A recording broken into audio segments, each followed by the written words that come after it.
Hujan air mata iringi pemberangkatan calon jemaah haji di sejumlah daerah.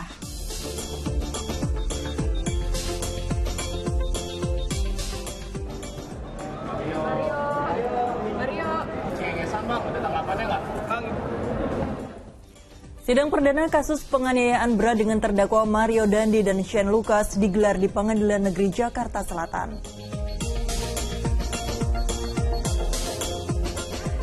Bu Kepling, Pak, Bu Lurah, ibu-ibu yang di sini, Pak, mau mendengar penjelasan saya. Urus berkas, warga mengamuk di kelurahan.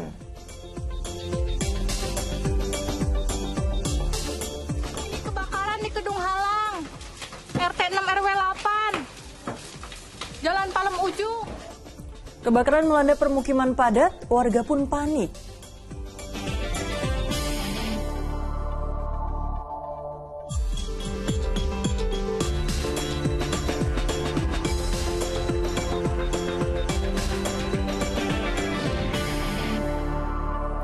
Halo, selamat pagi. Senang sekali saya Nurul Cinta menemani Anda dalam Fokus Pagi kali ini, Rabu 7 Juni 2023. Dalam 1,5 jam ke depan kami hadir dengan rangkaian informasi dan peristiwa terbaru yang berhasil dihimpun tim redaksi kami hingga dini hari tadi. Inilah Fokus Pagi selengkapnya. 8 rumah di permukiman padat penduduk di Tambora, Jakarta Barat ludes terbakar. Sementara di Bogor, Jawa Barat, 1 rumah hangus terbakar diduga akibat korsleting listrik dari akuarium. Di Kedung Halang, RT 6 RW 8. Api disertai asap tebal membumbung tinggi dari sebuah rumah kontrakan yang terbakar di Kelurahan Kedung Halang, Kota Bogor, Jawa Barat, Selasa pagi. Kebakaran ini sempat membuat warga panik karena lokasinya yang berada di permukiman padat penduduk. Petugas pemadam kebakaran yang diterjunkan ke lokasi langsung berupaya memadamkan api. Dugaan sementara, api berasal dari korsleting listrik di akuarium yang dibiarkan menyala saat rumah dalam kondisi kosong. Kebakaran saat ini terjadi di Kedung Halang. Awal sumber api kita duga dari akuarium. Rumah kosong, akuarium jalan, kemungkinan listrik muncul dari akuarium.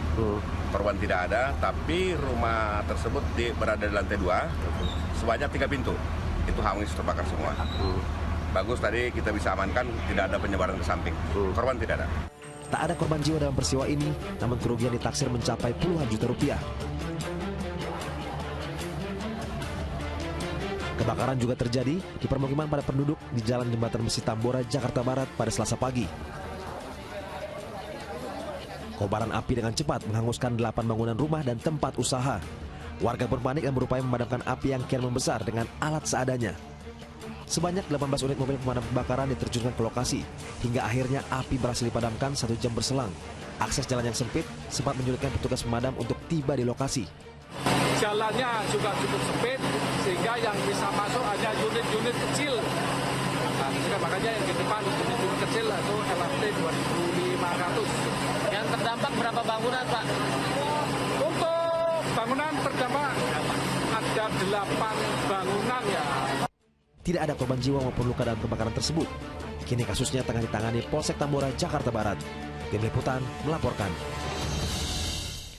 Seorang oknum pegawai sebuah BUMN di Banjarmasin, Kalimantan Selatan kedapatan menyimpan sejumlah senjata api dan ratusan amunisi. Senjata tersebut dipesan melalui salah satu aplikasi daring.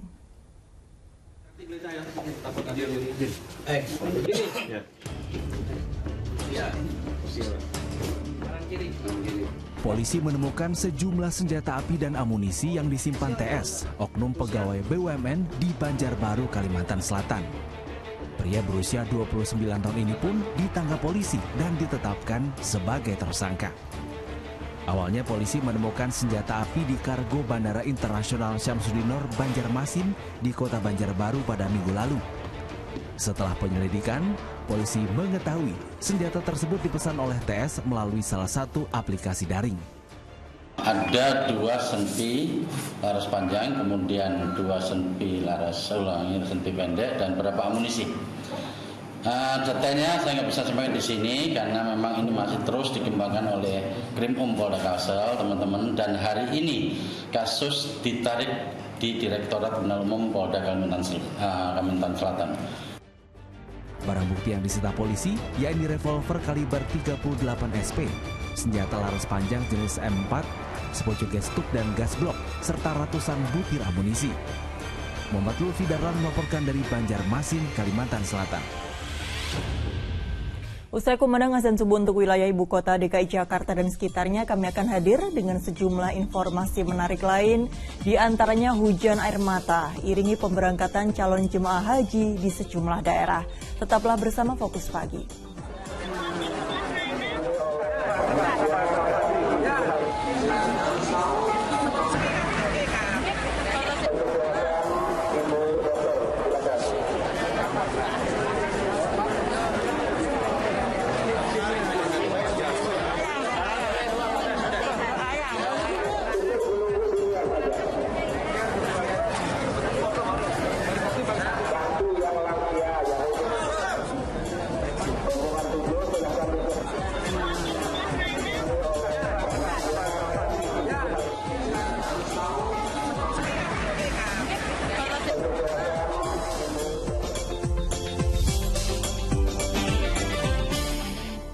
Ibadah sholat subuh bagi Anda warga DKI Jakarta dan sekitarnya.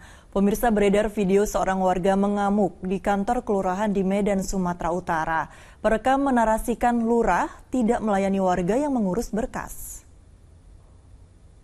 Bu Kepling, Pak, Bu Lurah, ibu-ibu yang di sini, Pak, mau mendengar Potongan penjelasan video ini saya. memperlihatkan dugaan penolakan lurah melayani warganya hingga warga mengamuk di kantor lurah di kawasan Helvetia, Medan, Sumatera Utara. Yang baju putih, dia yang memerintahkan anggotanya semua suruh masuk dan jangan mendengarkan kita. Lurah Cinta Damai membantah narasi video yang beredar lantaran berbeda dari kejadian sebenarnya. Peristiwanya bermula dari seorang warga datang membawa berkas untuk pengurusan surat keterangan perubahan SPPT PBB. Sayangnya warga tersebut tak memiliki kelengkapan berkas. Saya sampaikan, kita edukasi bersama kepala seksi dan yang lain bahwa untuk apabila memang ibu tersebut hanya untuk peningkatan kepada AJB, tidak perlu memakai atau merubah nama di SPPT PBB. Lebih baik biarlah diubah dulu ya untuk aktenya, nanti lebih gampang untuk merubah nama SPPT tersebut. Pihak kelurahan meminta agar lampiran dilengkapi, namun saat diberi pengertian kekurangan berkas, perekam video lantas marah dan menyebarkannya di media sosial. Saya akan laporkan ya. Tuti Alawi Lubis melaporkan dari Medan, Sumatera Utara. Diduga akibat sopir mengantuk, sebuah mobil pick-up tercebur ke irigasi di Pesawaran, Lampung. Akibatnya pengemudi pick-up tewas dan seorang temannya bisa diselamatkan warga.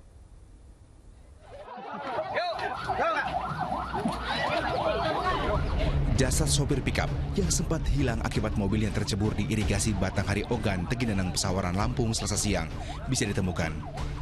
Korban bernama Sucipto ditemukan tim SAR gabungan sejauh 400 meter dari titik awal ia tenggelam.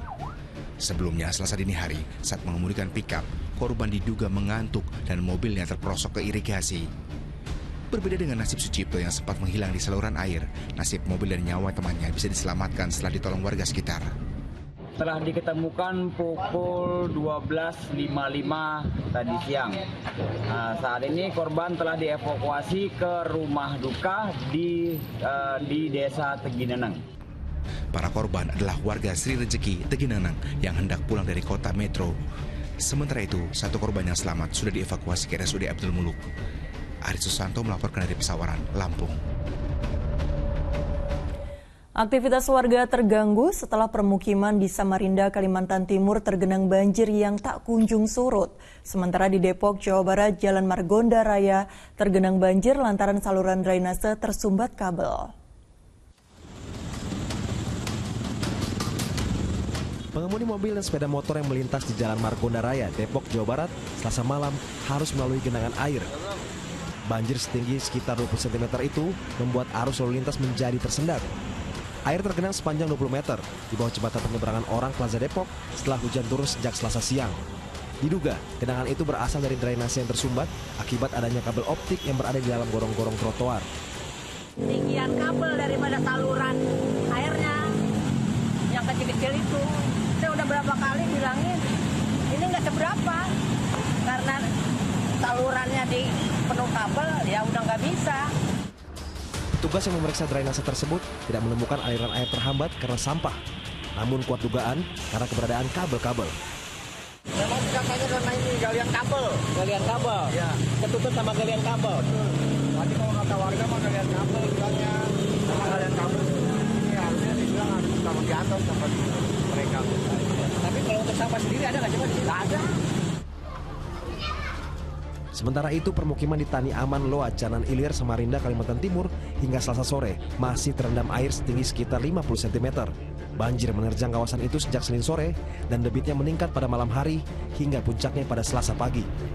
Genangan yang merendam 5 rukun tangga di perumahan tersebut bukan hanya karena hujan deras turun di kawasan itu, namun juga karena limpahan dari kawasan yang bersebelahan. Kalau hujanan Pak, dari kilo 5 itu. Oh, kiriman asli. Deras, hujan, sana ya, ini ikut banjir juga. Berarti air memang sudah naik sejak malam. Air kesini-sini. Akibat dari banjir tersebut, aktivitas warga terganggu karena akses jalan yang terendam air. Namun warga masih bertahan di rumah mereka karena mengira banjir akan segera surut. Tim Liputan melaporkan. Terowongan jalur lalu lintas utama di Ciagel, Kabupaten Serang, Banten terendam air menyusul hujan deras yang mengguyur kawasan itu. Sementara jalan nasional penghubung Kabupaten Tangerang Serang juga terendam banjir hingga membuat sejumlah sepeda motor mogok.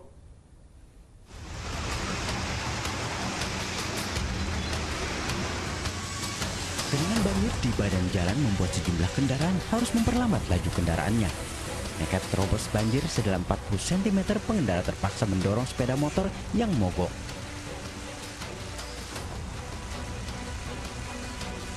Penyebabnya selain buruknya penyerapan air, sejumlah saluran tersumbat hingga air hujan meluber ke jalanan. Motor kenapa Bang? Mogok Bang, banjir. Ini yang dalam kayaknya masuk itu apa, kalkon. Mogok. Lumayan, bakal macet lagi kan. Sementara di Serang, terowongan Ciagel, Kecamatan Kibin tergenang air setinggi setengah meter menyusul hujan deras yang melanda kawasan ini pada Selasa sore. Dampaknya kegiatan warga dan arus lalu lintas menjadi terhambat. Bahkan banyak sepeda motor mogok akibat mati mesin. Syahbudin Atar dan Ariel Maradus melaporkan dari Tangerang dan Serang, Banten. BMKG memperkirakan banjirop dari pesisir Pulau Sumatera hingga Pulau Jawa masih akan terjadi hingga 14 Juni. Sementara banjir pasang air laut atau ROB melanda beberapa wilayah pesisir Surabaya hingga menggenangi permukiman warga.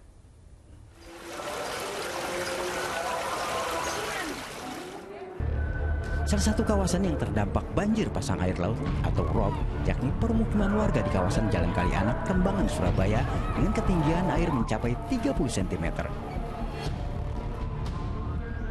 Pasang air laut yang datang di siang hari cenderung masuk ke permukiman dengan cukup deras, membuat warga bersiaga di rumah untuk menghindari air masuk ke dalam rumah. Prakirawan BMKG Tanjung Perak memastikan banjir pasang air laut atau ROB ini selain akibat muka air laut lebih tinggi dari biasanya, juga adanya fase bulan purnama.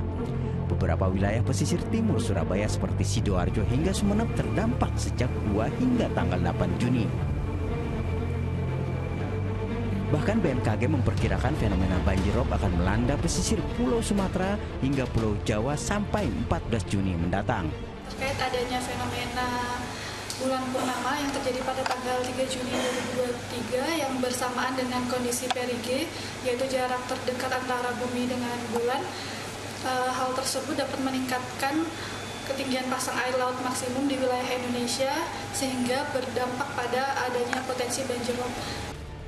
Khusus di pesisir daerah Muara Gembong, Bekasi, dan pesisir utara Jakarta, BMKG memprediksi puncak banjir rob terjadi pada Selasa malam.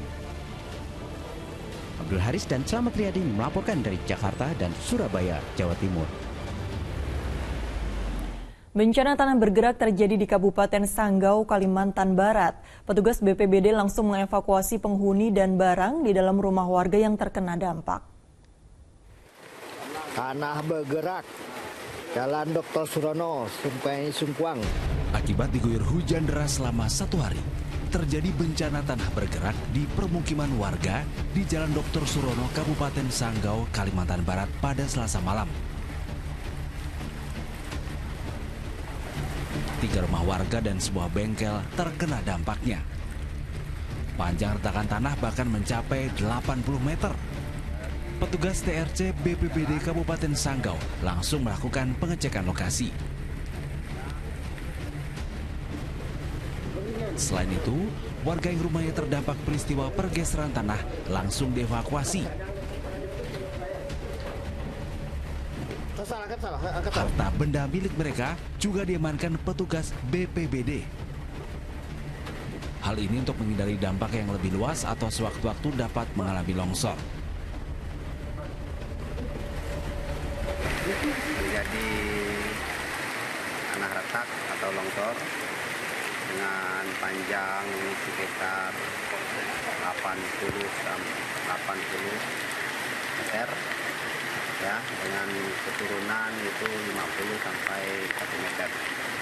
Jadi pada hari ini karena terjadinya hujan yang sedang, ya, dalam kategori sedang, namun demikian karena ini di Sungai Kayam, jadi terjadilah retakan tanah longsor. Untuk sementara waktu, warga yang sudah direlokasi diminta untuk tidak kembali ke rumah mereka masing-masing. Pihak BPBD akan memastikan tidak ada potensi longsor yang terjadi di rumah mereka. Dede Iskandar melaporkan dari Sanggau, Kalimantan Barat. Diduga sopir mengantuk, sebuah mobil kren di Jalan Raya Desa Sekiping, Mojokerto, Jawa Timur terguling. Sementara di Sumedang, Jawa Barat, 2 truk tronton adu banteng hingga menyebabkan truk mengalami kerusakan parah.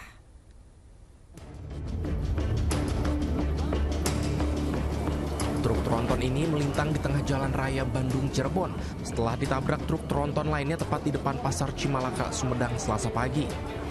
Kondisi salah satu truk ringsek parah, sementara truk lainnya hanya mengalami rusak ringan. Insiden kecelakaan ini terjadi diduga karena sopir truk tronton yang melaju dari arah Cirebon mengantuk hingga menabrak truk tronton lain dari arah berlawanan. Akibat insiden tersebut, kernet dan sopir yang truknya ringsek harus dibawa ke Puskesmas Cimalaka untuk mendapatkan perawatan. Berapa kendaraan yang terlibat? Jadi yang terlibat 2 kendaraan ini, cuman kalau motor itu ini aja lagi parkir kena kendaraan yang besar gitu, lagi parkir. Ini muatan apa kemudian?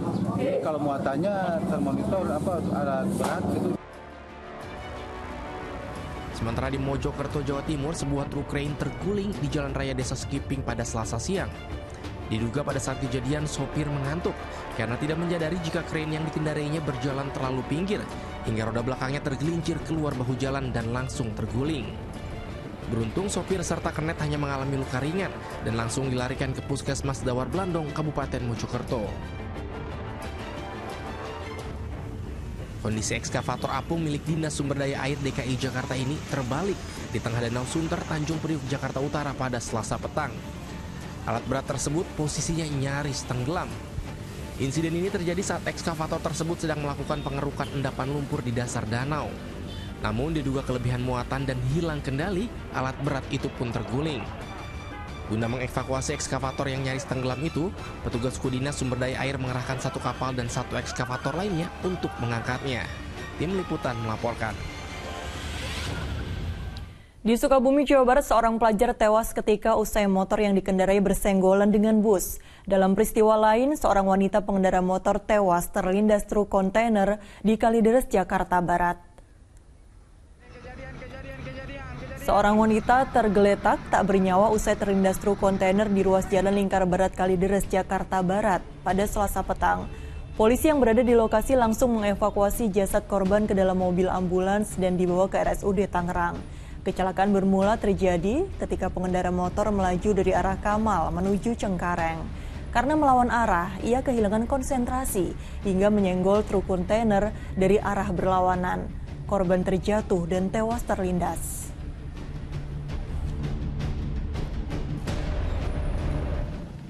Seorang pelajar tewas mengenaskan setelah menjadi korban kecelakaan di Jalan Raya Sukalarang, Kecamatan Sukaraja, Kabupaten Sukabumi, Jawa Barat pada Selasa pagi. Ini terjadi usai sepeda motor pelajar bersenggolan dengan bus jurusan Bandung-Sukabumi dari arah berlawanan.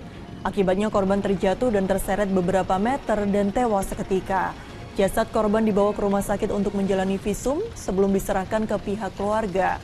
Sebanyak 4 orang saksi dan sopir bus telah dimintai keterangan untuk proses penyelidikan lebih lanjut.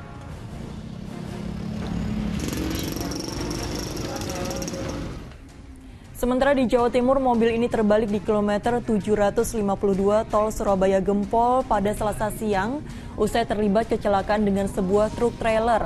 Kejadian bermula saat mobil melaju dari arah Sidoarjo menuju Surabaya. Tiba-tiba mobil yang melaju di lajur kanan mendadak ditabrak sebuah truk trailer yang akan berpindah lajur ke kiri. Kerasnya benturan membuat mobil terguling 3 kali hingga akhirnya terbalik. Tidak ada korban jiwa dalam insiden ini. Pengemudi dan penumpang mobil terluka ringan di bagian tangan. Sementara pengemudi truk telah diamankan polisi.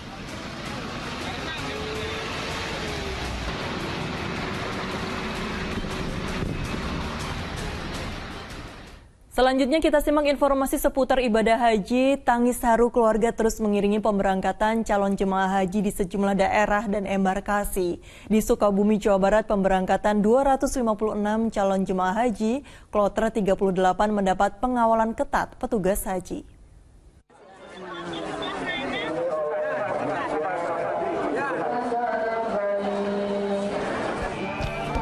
Kloter 38 dengan 256 calon jemaah haji berlangsung Selasa malam. Wali Kota Sukabumi Ahmad Fahmi dan jajaran kepolisian mengawal pelepasan calon haji di Gedung Harsa, Jalur Lingkar Selatan.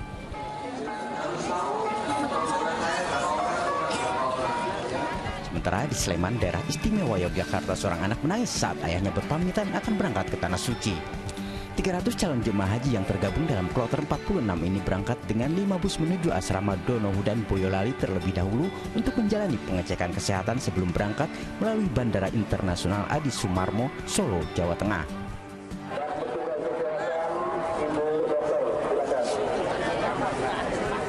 Isak tangis haru juga mewarnai pelepasan calon jemaah haji kloter pertama embarkasi Lombok, Kabupaten Lombok Timur, Nusa Tenggara Barat. Dari 393 calon jemaah haji di kloter pertama, sekitar 115 orang diantaranya merupakan warga lansia sehingga memerlukan pendampingan khusus. Tim Liputan melaporkan.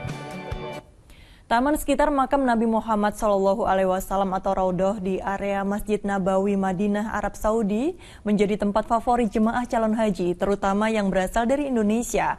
Raudhah yang juga dikenal Taman Surga itu diyakini menjadi tempat terkabulnya doa-doa. Ada sejumlah prosedur untuk masuk ke Raudhah, salah satunya dengan cara daftar melalui sebuah aplikasi.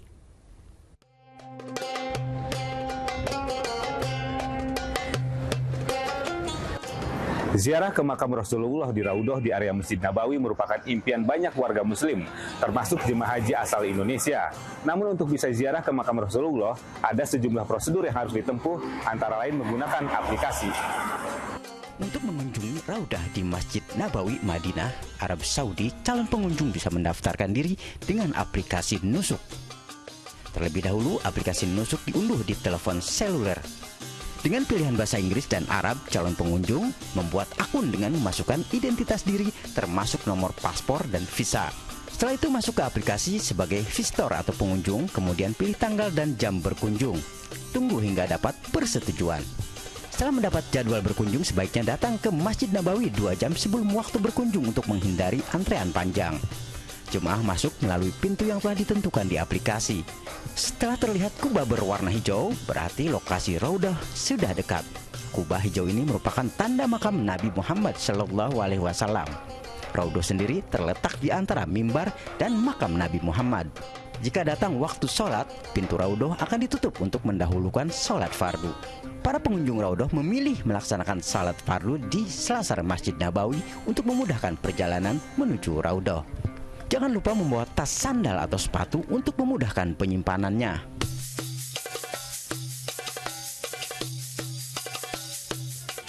Usai salat, para jemaah berlarian untuk mendapatkan antrean terdepan menuju Raudhah.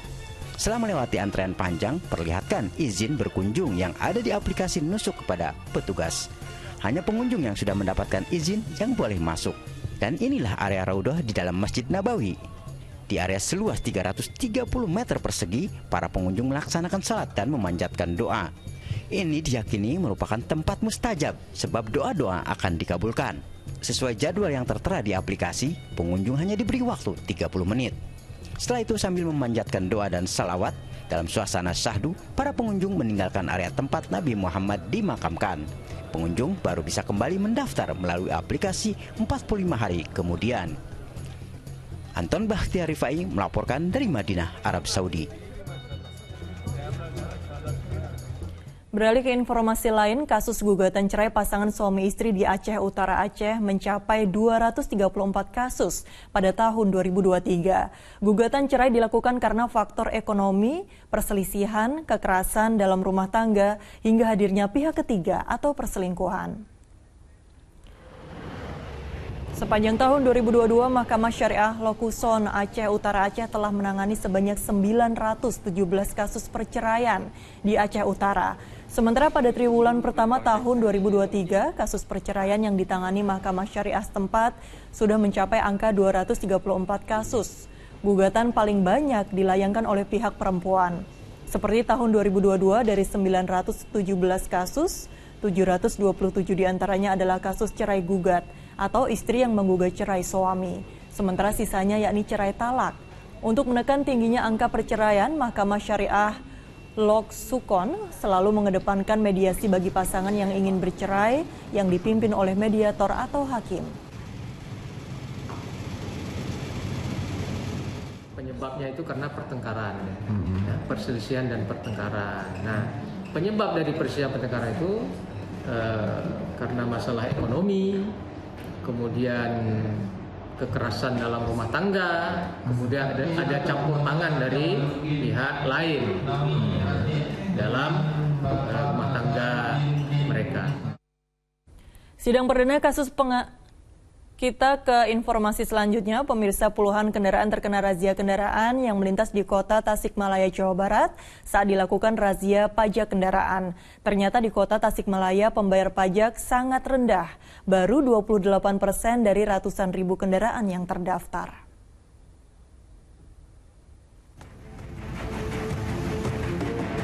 Petugas Satlantas Polres Tasikmalaya Kota bersama Bapenda Jawa Barat melakukan razia kendaraan bermotor di Jalan HZ Mustafa. Razia dilakukan untuk kendaraan yang belum membayar pajak kendaraan, baik roda 4 maupun roda 2. Petugas memeriksa pembayaran pajak di lokasi. Dari puluhan kendaraan yang terjaring razia, kebanyakan karena lupa, kendaraan sudah berpindah tangan atau tidak mempunyai uang untuk bayar pajak. Ada sejumlah penunggak pajak yang langsung bayar di tempat. Namun banyak juga yang mendapat surat pernyataan karena akan membayar di lain waktu. STNK harusnya tanggal 4 April. April, Mei, Juni, berapa 1 bulan lebih ya? 1 bulan lebih. Kenapa nih Pak? Ya memang nggak sempat gitu, nggak sempat. Kemudian kebetulan baru goes ada di sini. Dan yang bisa bayar pajak yang bisa. Lari ke rumah ngambil STNK dan ke sini. Jadi kalau tadi saya sampaikan bahwa potensi kendaraan di Kota Tasik itu sekitar 243 ribuan lah. Nah, yang taat membayar pajak itu baru tercatat 28%-nya. Itu ya, roda 2, roda 4? Ya. Beragam alasan pemilik kendaraan belum membayar pajak. Mayoritas yang belum bayar pajak adalah kendaraan roda 2. Eko Setiabudi melaporkan dari Kota Tasikmalaya, Jawa Barat. Kita jeda sejenak, ratusan perempuan jadi korban dugaan perdagangan orang. Sesaat lagi usai jeda, tetaplah bersama Fokus Pagi.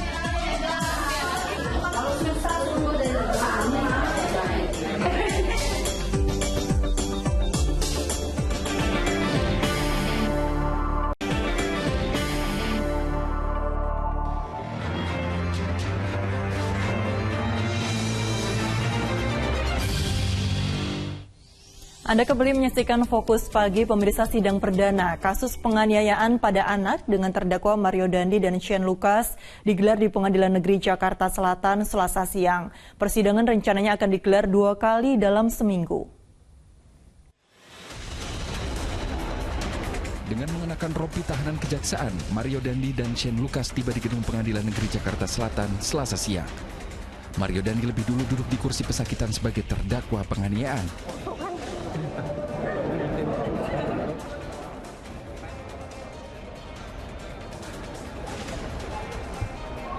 Setibanya di ruang sidang, ayah dari anak D, Jonathan Latumahina, sempat mencoba mendekat melihat terdakwa Mario Dandi Satrio.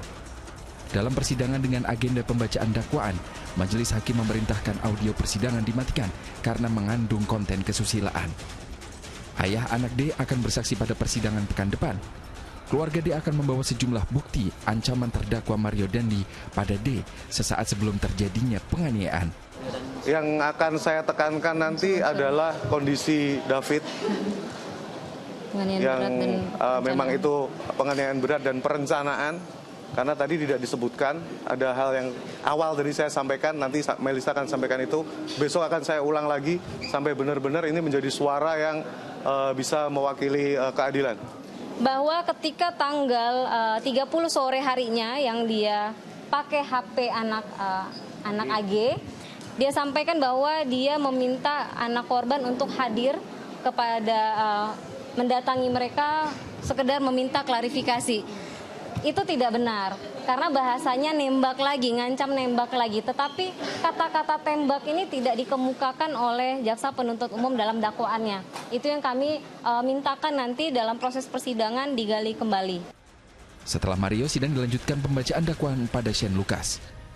Penasihat hukum Shane Lucas kemudian meminta pada majelis hakim untuk memisahkan Shane dari satu sel tahanan bersama Mario sebagai antisipasi agar tak ada intimidasi.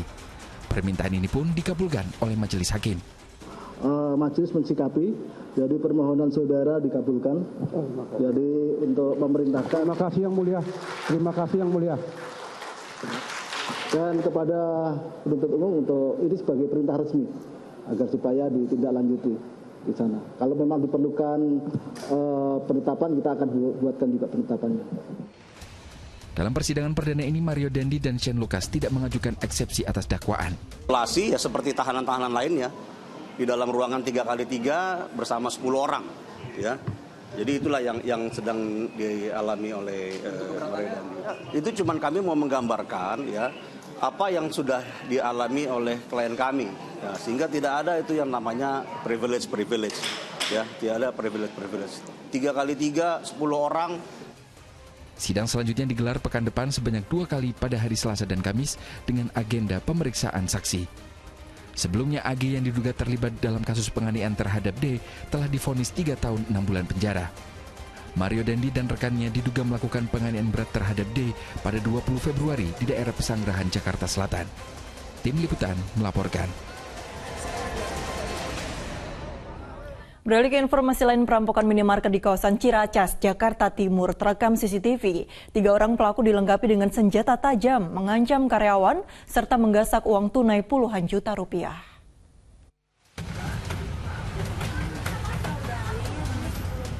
Dari rekaman kamera CCTV, 3 perampok masuk ke dalam sebuah minimarket di Jalan Raya Ciracas, Jakarta Timur pada Senin malam. Pelaku langsung menodongkan senjata tajam ke 3 karyawan. Sambil mengancam, mereka menggiring 3 karyawan ke ruangan tempat penyimpanan barang. Pelaku mengambil ponsel korban, menjaras sejumlah barang dan uang di laci serta berangkas senilai 59 juta rupiah. Selanjutnya mereka kabur mengendarai 2 unit sepeda motor. Sebelum kabur, seorang pelaku mengeluarkan salah satu ponsel milik korban yang sebelumnya dicuri dan diletakkan di atas meja kasir. Kejadiannya lagi pas tutup toko, ada 3 orang masuk.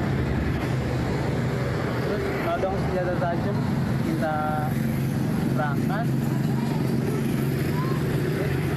minta semua HP ditaruh di depan, diancam senjata tajam, diambil semua yang ada di berangkas sama di kasiran, sama rokok, evolusi, semua habis. Peristiwa perampokan tersebut dilaporkan oleh pihak minimarket ke Polsek Ciracas. Kini para pelaku dalam pengejaran petugas. Johan Teruna melaporkan dari Jakarta. Panik karena terpergok menggasak sepeda motor milik warga. Seorang pencuri di Bekasi nekat terjun ke Kali Citarum hingga berakhir tenggelam.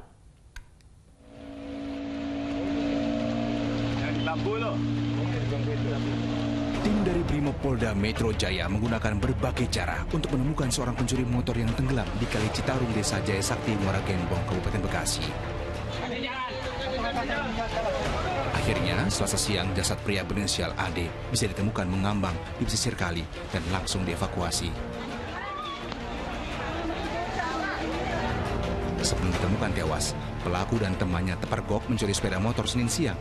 Panik dan berniat kabur karena dikejar warga, para pelaku justru meninggalkan motor curiannya dan salah satunya nekat melompat ke Kali Citarum. Untuk pelaku yang menceburkan diri di Sungai Citarum ada 1 orang. Untuk yang temannya melarikan diri. Nah, ini rencana mau dibawa kemana nih, Dan? Selesai ini dilakukan otopsi di Rumah Sakit Polri Kramat Jati. Kasus pencuri motor yang tewas akibat menceburkan diri ke Kali Citarum sudah ditangani Polsek Muara Gembong. Sejumlah saksi oleh polisi sudah dimintai keterangannya. Muhabar melaporkan dari Kabupaten Bekasi, Jawa Barat. Seorang preman yang biasa memeras uang sopir truk dan travel di Jalan Lintas Sumatera, Lampung Tengah diringkus petugas. Tersangka mengancam akan menganiaya dan merusak mobil korban jika tidak memberinya uang.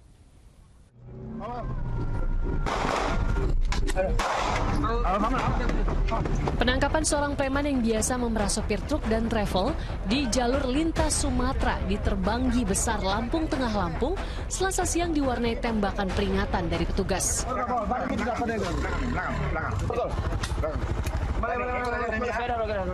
Tersangka akhirnya harus menerima timah panas di kaki akibat berusaha kabur ke kebun belakang rumahnya saat akan ditangkap.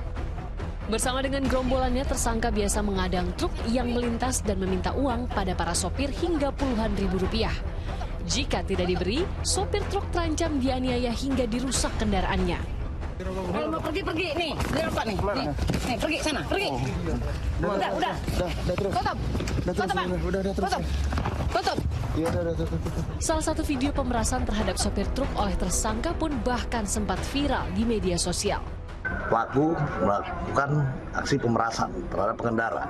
Namun perlu saya jelaskan di sini, 2 orang sebelum penangkapan ini telah kita lakukan penangkapan.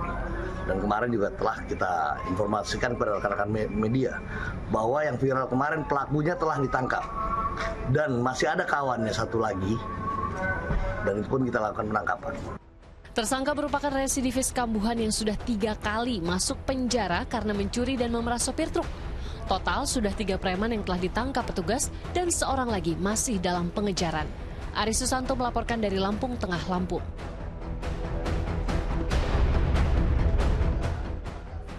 Dugaan tindak pidana perdagangan orang atau TPPO dengan korban lebih dari 100 orang di sejumlah daerah berhasil diungkap. Di Lampung, petugas mengevakuasi 24 perempuan calon pekerja imigran Indonesia ilegal. Pengen pulang ke Indonesia, mohon bantuannya Bapak. Saya tidak sanggup untuk kerja lagi di sini.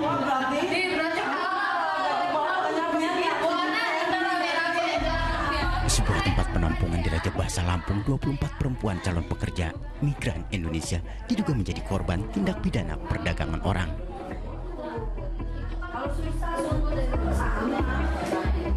Petugas pun langsung mengevakuasi mereka ke ruang PPA Polda Lampung Selasa malam untuk menjalani terapi trauma supaya lebih tenang dan tidak cemas. Bahkan sampai ke otak. Ke-24 perempuan asal Nusa Tenggara Barat ini sedianya dikirim ke Timur Tengah. Berdasarkan pemeriksaan awal, polisi memastikan mereka direkrut agennya tanpa memiliki dokumen pendukung untuk bekerja di luar negeri. Bahkan mereka juga tidak memiliki paspor. Dalam hal ini kita menyelamatkan 24 calon pekerja migran Indonesia yang dimana berasal dari Nusa Tenggara Barat, kemudian dia berangkat dari sana, kemudian transit ke Jakarta, kemudian di Lampung. Di Cilacap, Jawa Tengah, polisi mengungkap kasus serupa dengan korban mencapai 165 orang. 3 orang menjadi tersangka dengan perannya masing-masing mulai dari perekrut hingga menjanjikan korban kerja di luar negeri. Bahkan setiap korban diharuskan membayar uang hingga puluhan juta rupiah. Akibat perbuatan tersangka, ratusan korban menderita kerugian mencapai 2,5 miliar rupiah. Yang ini dijanjikan bekerja di luar negeri dengan membayar 10 sampai 110 juta. Jadi kerugiannya hampir 2,5 M. Di mana masyarakat wilayah Cilacap setelah dilakukan perekrutan, dia dibawa ke Indramayu, di mana Indramayu itu tempat TKP untuk LPK. Jadi LPK di Indramayu itu sudah kita lakukan penyelidikan dan penyidikan tidak berizin. Saya kalau sudah jadi penyakitnya, sering larinya ke sesak napas. Saya di sini pengen pulang, Bapak. Saya di sini kerja baru 3 bulan. Saya pengen pulang ke Indonesia. Mohon bantuannya, Bapak. Saya tidak sanggup untuk kerja lagi di sini. Di Cianjur, Jawa Barat, berdasarkan laporan rekaman video pekerja migran ilegal yang menghebohkan jagat maya, polisi menangkap 2 orang tersangka tindak pidana perdagangan orang. Dalam menjalankan modusnya, kedua tersangka yang merupakan ibu rumah tangga mengiming-imingi calon korban dengan gaji 10 juta rupiah per bulannya jika mau bekerja tanpa penempatan kerja alias ilegal di Suriah. Diberangkatkan dengan menggunakan visa wisata, kemudian paspornya juga paspor kunjungan dan tiket serta medical check up. Jadi bermodal dengan itu kemudian saudari RA diberangkatkanlah ke negara Suriah. Polisi kini masih memburu seorang tersangka lainnya yang masih berada di Suriah. Tim Liputan melaporkan. Itulah informasi tentang penyelamatan pekerja migran Indonesia. Kita jeda sejenak, sejumlah informasi lain masih akan hadir. Di antaranya diduga mesum, warga grebek sepasang kekasih. Selengkapnya usai jeda.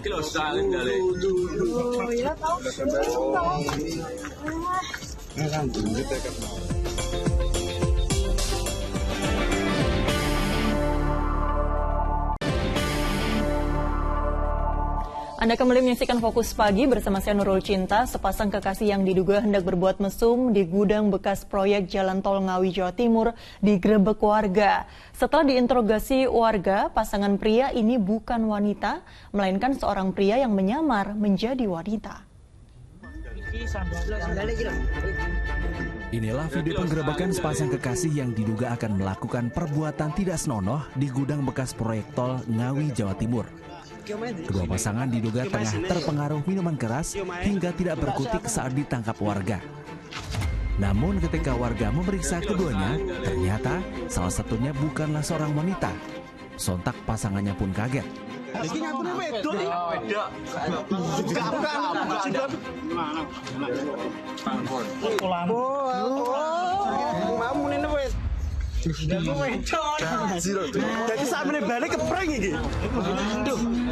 Sebelumnya pasangan ini sudah berkenalan melalui media sosial selama 1 bulan.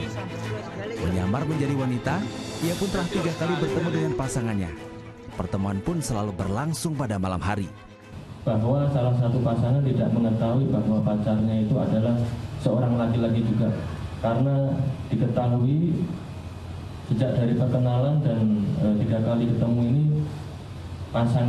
pasangannya ini berperilaku seperti perempuan dan berpenampilan seperti perempuan. Jadi setelah dimintai keterangan, diklarifikasi, ternyata yang bersangkutan adalah seorang laki-laki, sehingga saudara anak berinisial C ini kaget dan merasa jijik serta tidak mau berhubungan lagi dengan saudara anak yang berinisial D ini. Tidak ada motif apapun dari pasangan yang menyamar perempuan, karena diketahui dari kecil yang bersangkutan sudah berperilaku seperti wanita. Tidak ada unsur pidana dalam kasus video viral penggerebekan oleh warga terhadap pasangan tersebut. Dirgo Siono melaporkan dari Ngawi, Jawa Timur. Kita ke kasus selanjutnya. Puluhan orang yang diduga terkait peredaran narkoba di Bogor, Jawa Barat diringkus polisi. Salah seorang diantaranya dibekuk ketika tengah mengantarkan paket sabu-sabu milik seorang bandar narkoba.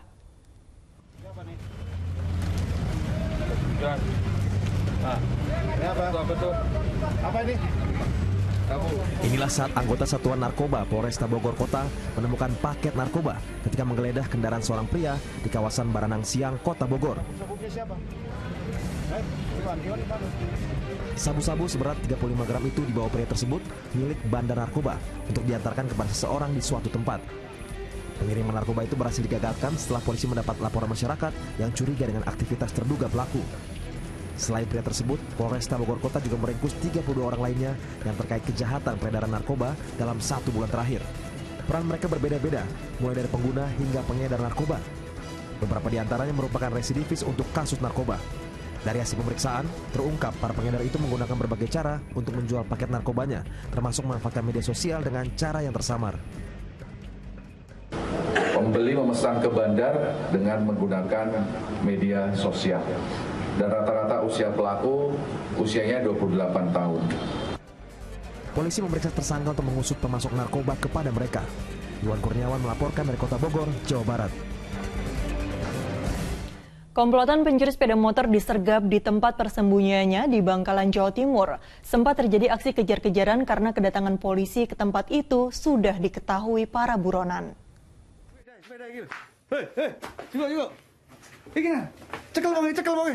Inilah saat sejumlah polisi yang menyamar mengepung sebuah rumah di desa Macajeh, Tanjung Bumi, Bangkalan, Jawa Timur yang jadi tempat persembunyian komplotan pencuri sepeda motor. Sempat terjadi aksi kejar-kejaran hingga ke area perkebunan di tepi kampung lantaran anggota komplotan itu mengetahui kedatangan polisi yang akan menyergap mereka. Alhamdulillah, alhamdulillah, merdeka, merdeka, merdeka.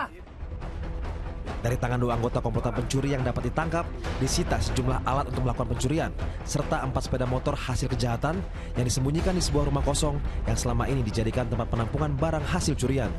Penangkapan keduanya merupakan pengembangan informasi dari anggota komplotan lain yang sudah ditangkap terlebih dahulu.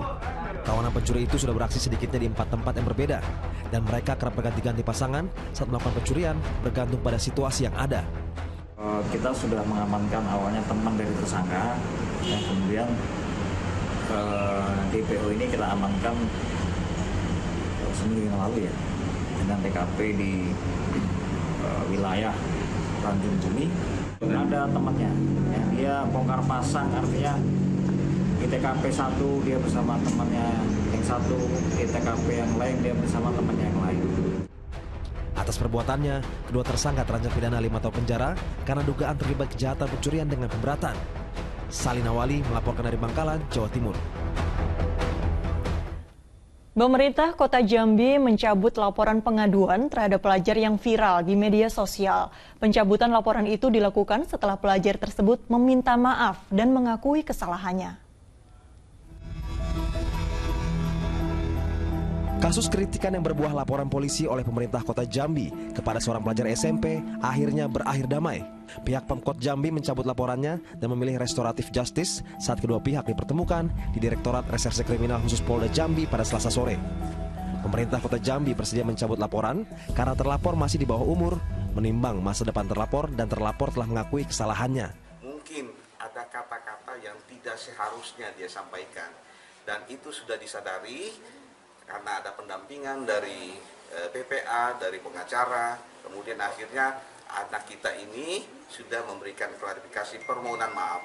Sehingga dari permohonan maaf itulah yang mendasari bahwa pemerintah Kota Jambi melalui Kabak Hukumnya untuk mencabut laporannya. Kasus ini bermula dari unggahan pelajar tersebut di akun media sosialnya yang mengkritik Pemkot Jambi dan Wali Kota Jambi karena dianggap memberi izin pembangunan sebuah proyek yang berimbas pada rusaknya rumah sang nenek. Kritik yang dianggap bernada kasar itu pun berbuah laporan Undang-Undang ITE oleh pihak Pemkot Jambi. Meski telah berdamai, pihak keluarga pelajar tersebut tetap menuntut ganti rugi terkait kerusakan rumah nenek mereka akibat aktivitas perusahaan. Keluarga berharap Pemkot dan perusahaan bertanggung jawab sehingga sang nenek mendapatkan keadilan. Rick Harsen melaporkan dari Kota Jambi, Jambi.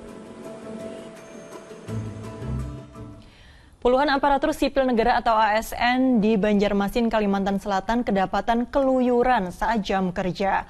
Mereka mengajukan berbagai dalih ketika diperiksa polisi Pamong Praja yang tengah menggelar razia.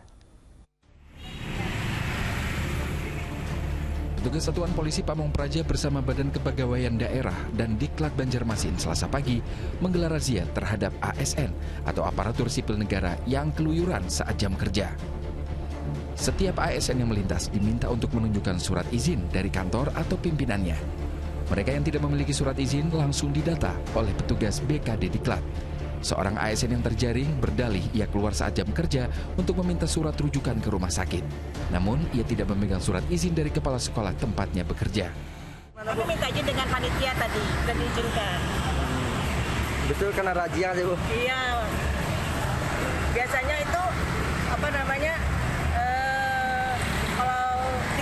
ada kegiatan pas itu kan boleh misalnya kita tidak hadir, tapi karena kita ada hari ini mengawas jadwalnya, jadi kita turun dulu 1 jam. Dalam razia tersebut terjaring 21 orang ASN. Selain didata, mereka diminta segera meminta surat izin kepada pimpinan masing-masing, kemudian menyerahkannya ke kantor BKD Diklat, atau mereka akan mendapatkan sanksi.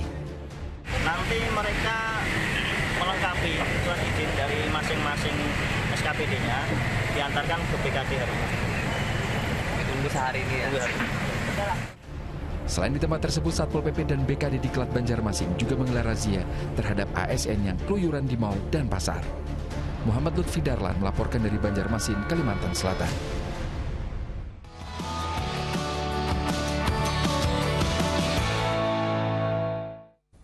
Menjelang Hari Idul Adha, harga sejumlah komoditas pangan di tanah air merangkak naik.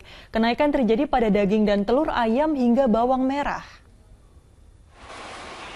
Di Pasar Cilengsi, Kabupaten Bogor, Jawa Barat, kenaikan harga terjadi pada bawang merah.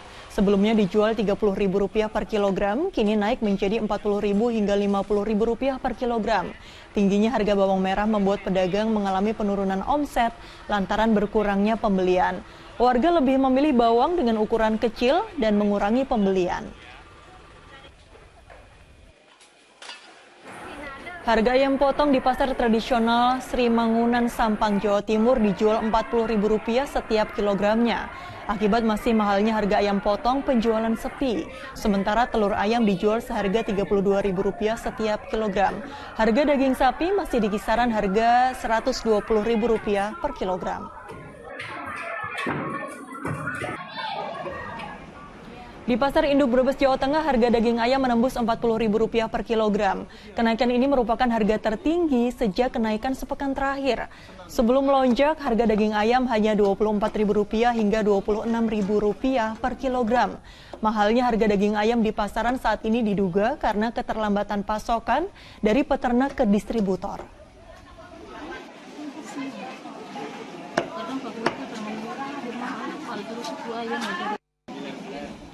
Jelang Hari Raya Idul Adha, pemeriksaan terhadap hewan kurban di sejumlah daerah terus ditingkatkan. Langkah ini dilakukan untuk memastikan kesehatan hewan kurban sekaligus mengantisipasi penyebaran penyakit mulut dan kuku.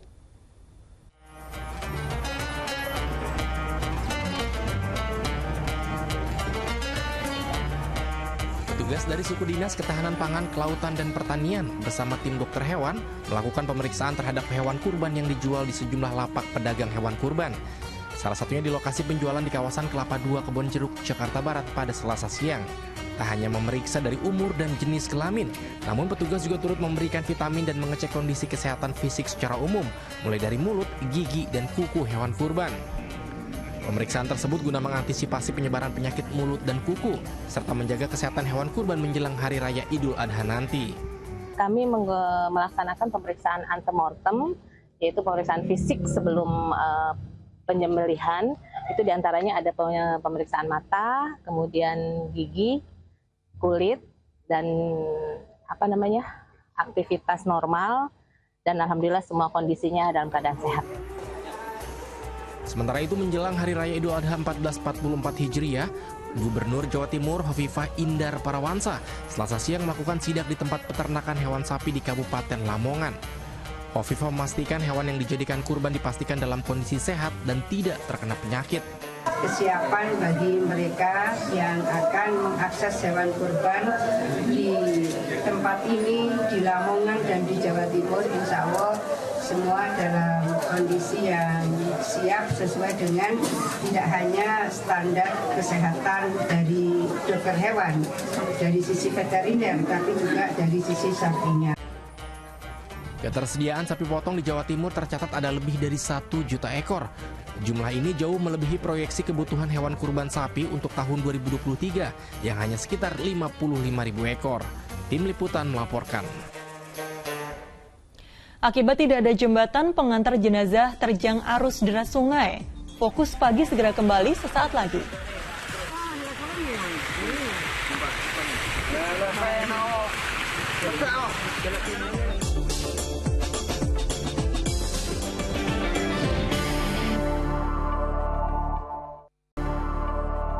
Anda kembali menyaksikan Fokus Pagi. Pemirsa, pasangan suami istri yang sudah lanjut usia di Grobogan, Jawa Tengah tertimpa rumah anak mereka yang roboh. Akibatnya sang istri tewas, sedangkan suaminya kritis karena luka parah di kepalanya. Warga Desa Ngroto, Kecamatan Gubuk, Grobogan berduka setelah dua warganya, pasangan suami istri, tertimpa puing bangunan rumah yang roboh. Akibatnya, Kasmiah yang berusia 70 tahun meninggal dunia. Sedangkan sang suami, yaitu Subari yang berusia 75 tahun, kritis dan dirawat di rumah sakit.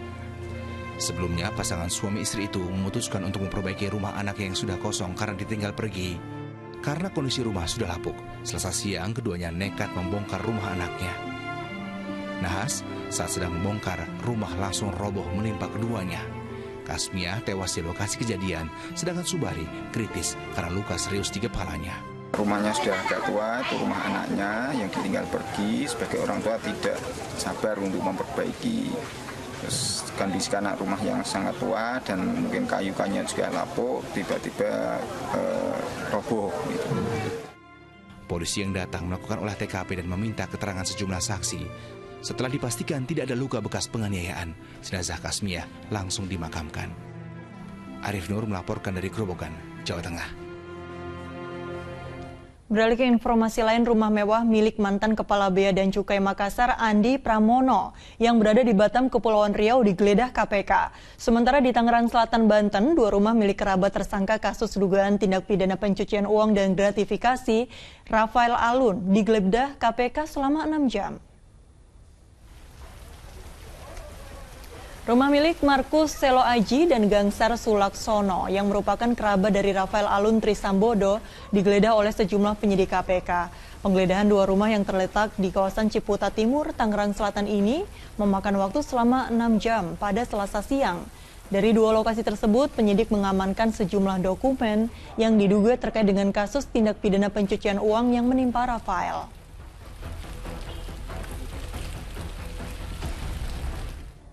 Tim penyidik KPK juga melakukan penggeledahan di sebuah rumah mewah milik mantan Kepala Kantor Bea Cukai Makassar Andi Pramono di Batam, Kepulauan Riau, Selasa siang. Harga rumah mewah itu diperkirakan mencapai 4 miliar rupiah. Pasca penggeledahan, KPK terlihat membawa dua buah koper dari dalam rumah mewah 2 lantai tersebut. Diduga kedua koper itu berisi sejumlah alat bukti yang berhubungan dengan kasus ekspor-impor yang melibatkan salah satu pejabat di lingkungan Direktorat Jenderal Bea Cukai.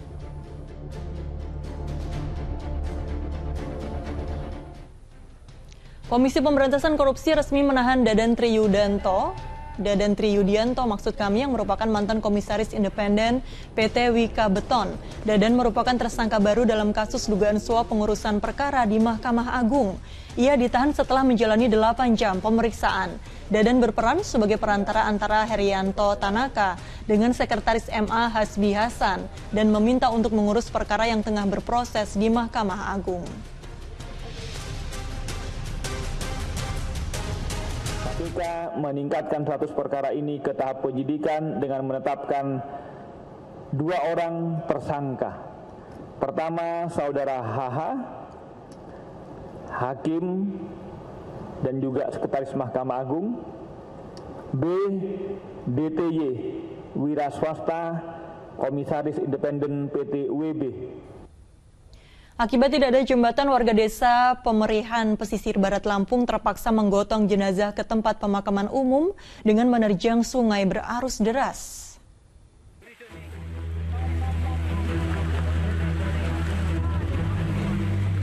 Beginilah kondisi memprihatinkan yang terjadi jika ada warga yang meninggal dunia di desa Pemerihan, Kecamatan Bengkunat, Pesisir Barat Lampung. Karena tidak adanya jembatan penghubung, warga terpaksa menerjang derasnya arus sungai sambil menggotong keranda jenazah menuju ke tempat pemakaman. Terlebih saat musim hujan, jenazah yang akan dimakamkan pun harus ditumpangkan ke perahu rakit menggunakan pohon pisang. Namun air sungai yang pasang tentu membahayakan nyawa warga yang menyeberangi sungai dengan berjalan kaki. Ya, udah berapa kali itu loh. Setiap kalau orang meninggal di hari atau tahun-tahun itu Januari atau Desember itu yang bisa kita khawatirkan. Dipandu harus dipakai itu Pak gedek itulah. Emangnya kenapa Pak? Kondisi Karena airnya besar kalau di bulan-bulan itu. Lokasi pemakaman umum di Desa Pemerihan Bengkunat, Pesisir Barat memang berada di dalam hutan Taman Nasional Bukit Barisan Selatan. Namun akses menuju pemakaman dari permukiman warga menjadi sulit karena tidak adanya jembatan penghubung akibat terkendala dana. Anggaran pemerintah Pekon dari DD ini untuk fisik mungkin sangat minim. Untuk keinginan masyarakat kami sangat dibutuhkan untuk pembangunan jembatan gantung mungkin. Jembatan ya, akses untuk ke makam. Warga Desa Pemerihan Pesisir Barat berharap pemerintah daerah maupun provinsi dapat segera membantu untuk membangun jembatan penghubung di wilayah tersebut. Ari Susanto melaporkan dari Pesisir Barat, Lampung. Partai politik mulai menggodok strateginya untuk meraup simpati rakyat menyusul semakin dekatnya perhelatan pemilu dan Pilpres 2024. Bahkan tak segan-segan, partai peserta pemilu itu mulai menggadang-gadang sejumlah sosok untuk bakal cawapres dari baca pres yang mereka usung.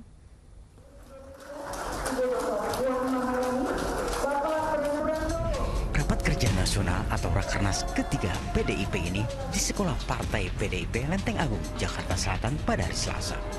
Dalam Rakernas, selain Ketua Umum PDIP Megawati Soekarno Putri dan para petinggi partai, Baca Pres Ganjar Pranowo, Puan Maharani, Ketua DPP PDIP, Presiden Jokowi juga turut hadir. Bahkan, Jokowi memberikan pidato politiknya yang berisi sejumlah tantangan global di masa depan. Pemimpin ke depan seperti Pak Ganjar Pranowo, yang paling penting itu memang nyali itu nomor satu, berani itu nomor satu, berani dan punya nyali, dan saya lihat Pak Ganjar punya. Ketua Umum PDIP Megawati Soekarno Putri bangga dan berterima kasih dengan kehadiran Presiden Joko Widodo. Bahkan pidato politik Jokowi sedianya menjadi bahan rumusan dalam Rakernas PDIP. Apa-apa saja yang telah beliau sampaikan itu juga akan dijadikan bagian daripada hal-hal yang nanti akan kami bahas juga di dalam persidangan 3 hari ini. Rakernas ketiga PDIP berlangsung selama 3 hari untuk membahas agenda strategis pemenangan pemilu 2024, termasuk pengusungan bakal cawapres untuk mendampingi baca pres Ganjar Pranowo. Masih soal bakal cawapres, Kepala Badan Komunikasi Strategis Bakomstra Partai Demokrat Herzaki Mahendra memastikan semua pihak pengusung Anies Baswedan masih bersikap wait and see. Menyusul munculnya 3 nama bakal cawapres, termasuk Ketua Umum Partai Demokrat Agus Harimurti Yudhoyono atau AHY. Saat ini sudah kurang dari 9 bulan. Bagaimanapun ini ingin menjadi Presiden Indonesia butuh waktu yang cukup panjang untuk bisa mensosialisasikan siapa capresnya, siapa cawapresnya, termasuk juga upaya untuk bisa mengkonsolidasikan tim pemenangan. Waktunya sangatlah terbatas. Sementara Ketua Tim Pemenangan DPW P3 Jawa Barat Wilayah 3 Cecep Supriyanto bersama kader lainnya menyambangi kantor DPP P3 Jakarta Pusat Selasa siang dengan membawa surat rekomendasi UU Ruzanul Ulum. P3 Indramayu merekomendasikan Wakil Gubernur Jawa Barat UU Ruzanul Ulum menjadi cawapres mendampingi Ganjar Pranowo. Sebelumnya Partai Golkar menggelar rapat kerja nasional di kantor DPP Golkar Jakarta untuk membahas arah partai dalam kontestasi pemilihan presiden dan pemilu legislatif 2024. Salah satu poin kesepakatan dalam Rakernas, pemberian mandat kepada Ketua Umum Airlangga Hartarto untuk segera menetapkan capres dan cawapres serta arah koalisi partai. Tim Liputan melaporkan. Ketua Umum PSSI Erick Thohir beserta rombongan meninjau langsung Stadion Gelora Bung Tomo di Surabaya, Jawa Timur. Kedatangannya kali ini untuk melihat persiapan stadion jelang FIFA Matchday antara Indonesia dan Palestina.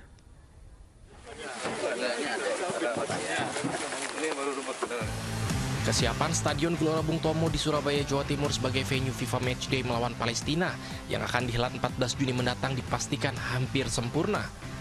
Hal itu disampaikan langsung oleh Ketua Umum PSSI Erick Thohir yang datang langsung meninjau stadion pada Selasa siang. Laga kontra Palestina merupakan pertandingan penting yang mempertemukan dua negara sahabat. Bahkan 10% dari hasil penjualan tiket akan disumbangkan untuk perjuangan kemerdekaan rakyat Palestina. Hal ini adalah bukti nyata Indonesia melalui sepak bola yang konsisten mendukung Palestina.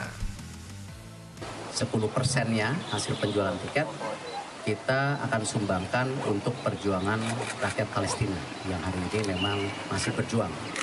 Dan memang tentu kepercayaan daripada Indonesia sendiri sejak dulu bahwa kemerdekaan adalah hak daripada semua bangsa. Jadi insya Allah ini pertandingan yang sakral, yang baik. Ya, tidak hanya penting buat tim nasional Indonesia untuk meraih poin.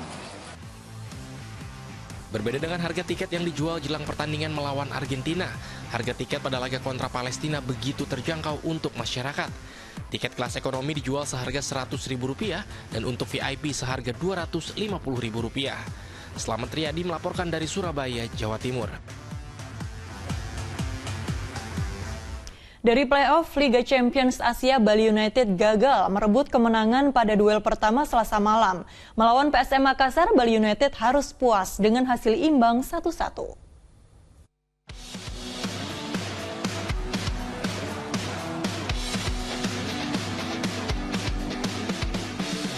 Bali United menerima lawatan PSM Makassar dalam duel pertama playoff Liga Champions Asia Selasa malam. Bermain terbuka sejak awal, Bali United unggul pada menit 15. Irfan Jaya membuat publik stadion Kapten Iwayan Dipta Gianyar Bali bersorak riuh setelah menyambar bola hasil umpan silang Eber Besa. Skor 1-0 bertahan hingga jeda antar babak. Di babak kedua, tim tamu bermain menekan. Upaya Juko Eja berbuah positif di menit 70 setelah penyerang tuan rumah Ilyas Pasoyevic mencetak gol bunuh diri. Serdadu Tridatu mencoba kembali unggul. Saat injury time, Rifat Mbarga menjebol gawang PSM, namun gol ini dianulir karena Mbarga sudah terjebak offside. Skor imbang 1-1 menutup laga ini. Kedua tim akan bertemu kembali di Stadion B.J. Habibie Parepare, markas PSM pada Sabtu 10 Juni. Puluhan bangunan di Kabupaten Asmat, Papua Selatan terbakar Selasa pagi. Api diduga berasal dari salah satu rumah warga yang sedang memasak. Kobaran api ini terus membesar dan merembet ke bangunan lain di Jalan Yosudarso, Distrik Agats. Warga setempat dibantu personel gabungan TNI Polri berusaha memadamkan api dengan peralatan seadanya. Tak adanya mobil pemadam kebakaran dan sulitnya mendapatkan sumber air membuat api cepat merembet ke bangunan lain. Api diduga berasal dari salah satu rumah warga yang sedang memasak. Setelah 2 jam berjibaku, si jago merah baru bisa dipadamkan.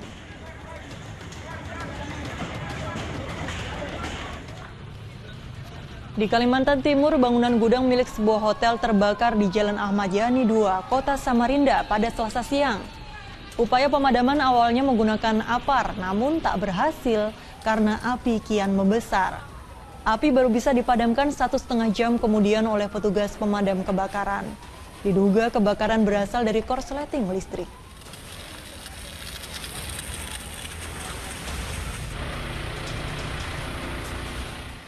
Pemirsa, laporan tadi menutup kebersamaan kita dalam Fokus Pagi hari ini. Usai Fokus Pagi, jangan lewatkan untuk menyaksikan program Magic 5.